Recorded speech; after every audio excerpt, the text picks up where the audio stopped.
رہنما پاکستان مسلم لیگ نون اور سابق سینیٹر نہال ہاشمی نے کہا ہے کہ ترلائی سمیت حالیہ دہشت گردی کے واقعات اور خطے کی بدلتی ہوئی صورتحال کے باوجود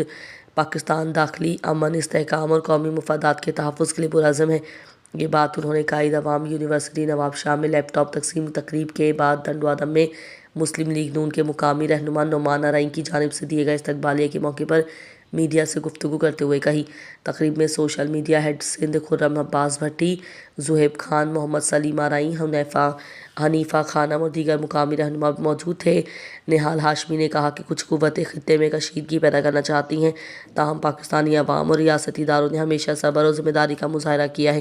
انہوں نے کہا کہ ماضی میں دہشت گردی اور بدامنی کے خلاف کیے گئے اقدامات سے بڑے شہروں میں امن قائم ہوا، جس کی مثال سابق وزیر اعظم نواز شریف کے دور میں کراچی کی امن و امان کی صورتحال میں بہتری آئی ہے۔ آبی مسائل پر بات کرتے ہوئے انہوں نے کہا کہ سندھ طاس معاہدہ ایک بین الاقوامی معاہدہ ہے جس کی ضمانت ورلڈ بینک سمیت عالمی اداروں کے پاس ہے اور پانی کو جنگی ہتھیار کے طور پر استعمال نہیں کیا جا سکتا۔ پاکستان اپنے حصے کے پانی کے تحفظ کے لیے سفارتی اور قانونی ذرائع استعمال کر رہا ہے تاکہ خطے میں استحکام برقرار رہے۔ اس موقع پر وزیر اعظم یوتھ پروگرام سندھ کے کوآرڈینیٹر فہد شفیق نے کہا کہ نوجوانوں کو جدید تعلیمی سہولیات اور روزگار کے مواقع فراہم کرنا حکومت کی اولین ترجیح ہے۔ انہوں نے بتایا کہ سندھ بھر کی سرکاری جامعات کے طلباء میں تقریباً 16,000 لیپ ٹاپ میرٹ کی بنیاد پر تقسیم کیے جا رہے ہیں۔ فہد شفیق نے کہا کہ پروگرام کے تحت laptop, scholarships, internship, skill development training